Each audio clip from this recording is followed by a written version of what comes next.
I am here today, though, to talk about the hidden elements of what really go on when big transitional moments like this happen within companies. They're more common than you think, and they really do impact here at San Luis Obispo. I'm sure many of you have had friends and family, and you've seen in the community how this has impacted different businesses and people's lives. Mergers really do offer great opportunities for companies. Businesses can use them to expand their operations, to acquire technology. Oftentimes, businesses will use them to exit their company, and often they also use them to, sorry, I'm getting a little lost. They want to acquire the workforce, and the workforce, ironically, is what's in danger when these mergers happen. So let's walk through the essential undertakings of what goes on. First and foremost is the leadership changes. And if all of us are doing this right, our employees are following us because they believe in our vision and they like us and they want to work with us. They trust us, right? But when leadership changes, our loyal employees now have their loyalty in question. The second thing that changes is operations. And oftentimes people need to learn new software. They might need to rep new product.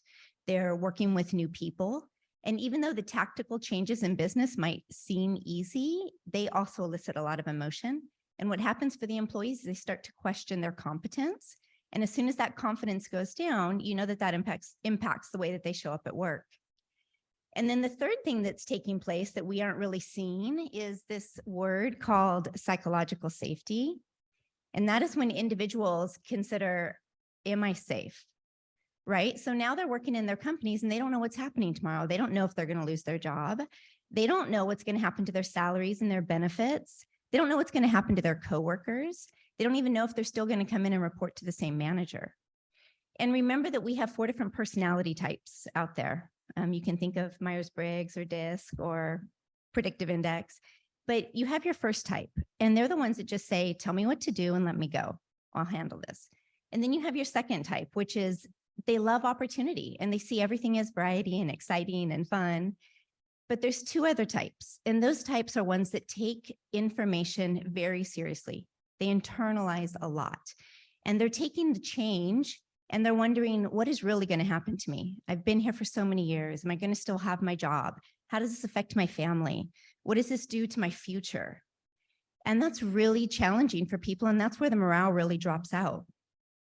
So what is my advice, or what are my ideas and suggestions for leaders? First and foremost is clear communication, getting really clear on your vision and knowing how to communicate that. And when I say that, I mean, having effective communication is key during any transition. And oftentimes we think we're communicating really clearly and our employees have no idea what we're saying. So that leads me into being really aware and paying attention to how others are operating around you. Leaders need to get back into their business. They need to pay attention to the dynamics of what are going on. They need to really listen with empathy to their employees. And they need to understand that this impact is greater than just their job, it's their lives, right? And that last piece is empathy. And when I say empathy, I don't mean go soft with your employees, but I mean really pay attention and recognize what's happening in people's lives. Take their concerns seriously and recognize that they're facing new futures that are really unsettling for them. So those are my tips for the leaders. But I also have tips for the employees that might find themselves going through this. And the first one is to raise your hand and share what you're experiencing, because honestly, founders are very problematic. They're too close to their business and they lose sight of what the employee sees. And that's what they need to be listening to. The second thing is to offer feedback. If you see things are happening within the company that are not good for the company, share that, because people really do care. And then third is just to have patience, because anything that is really big and a big transition, it takes time. And last is we're all fearful of change and we're scared to go through it. And we know that it's trying and hard on us. But the truth is when we get through it and we turn around and look back, oftentimes it's for the best and we're better off for it.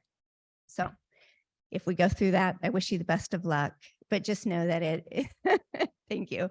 It is good in the end for everybody. Thank you.